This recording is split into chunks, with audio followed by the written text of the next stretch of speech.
সরকারি কলেজের সামনে যে একটা আয়োজন করেছে খুবই শিক্ষার্থীদের জন্য খুবই উপকৃত হয়েছে। যারা দূরে থেকে শিক্ষার্থীরা মোবাইল বা ব্যাগ যা নিয়ে আসছে তারা তো এগুলো নিয়ে বিতরণ করতে পারতেছে না, কিন্তু ইসলামী আন্দোলন পক্ষ থেকে এটা ব্যবস্থা করেছে। তারা পানি এবং কলম বিতরণ করেছে, এগুলো শিক্ষার্থীদের জন্য খুবই উপকৃত হয়েছে। আমি ছাত্র গার্ডিয়ান। এখানে আসার পরে যা দেখলাম, ইসলামী আন্দোলন বাংলাদেশ পক্ষ থেকে এখানে অনেক ধরনের সহযোগিতা করতেছে, ছাত্রদেরকে সহযোগিতা করতেছে, ছাত্রীদেরকে সহযোগিতা করতেছে। এখানে মোবাইল রাখার ব্যবস্থা আছে এবং এখানে ব্যাগ রাখার ছাত্রছাত্রীদের বিভিন্ন ব্যাগ রাখার ব্যবস্থা করে দিছে এবং এখানে এই কলেজের ভিতরে সিট দেখানোর ব্যবস্থা করছে এবং ছাত্রছাত্রীদেরকে এবং গার্ডিয়ানদেরকে ছাত্রছাত্রীদেরকে তারপরে পানি খাওয়ার ব্যবস্থা করছে এবং গার্ডিয়ানদেরকে বসার ব্যবস্থা করে দিছে।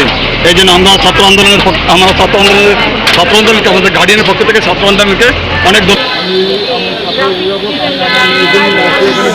দেওয়ার জন্য এখানে এসে সরকারি কলেজ কেন্দ্রে দেখলাম ইসলামী ছাত্র আন্দোলনের পক্ষ থেকে ছাত্রছাত্রীদেরকে আসন বিন্যাস দেখানোর জন্য সুন্দর ব্যবস্থা করা হয়েছে। ছাত্র অভিভাবকদের বসার জন্য ব্যবস্থা করা হয়েছে এবং ছাত্রদের কলম খাতা পেন এখান থেকে বিলি করা হচ্ছে। তার উপরে তাদেরকে ব্যাগ এবং মোবাইল রাখার জন্য এখানে সুন্দর ব্যবস্থাপনা করা হয়েছে। সেই জন্য ইসলামী ছাত্র আন্দোলনকে আমাদের ছাত্র অভিভাবকের পক্ষ থেকে ধন্যবাদ জানাচ্ছি। জাতীয় বিশ্ববিদ্যালয়ের অনার্স প্রথম বর্ষ ভর্তি পরীক্ষার অংশগ্রহণকারী শিক্ষার্থীদের জন্য আন্তরিক দোয়া শুভকামনার জন্য ইসলামী আন্দোলন বাংলাদেশ পক্ষ থেকে হেলথ ডেস্ক এবং কি পানি কলম বিতরণ ফ্রিতে বিতরণ এবং কি তাদের ব্যাগ এবং কি আসবাবপত্র যাবতীয় মোবাইল এগুলা টোকনের মাধ্যমে রাখা হয়েছে এবং কি পরবর্তীতে আমাদেরকে আবার আমাদের টোকন অনুযায়ী এগুলো ব্যাগ দেওয়া হবে পরীক্ষার্থীদের।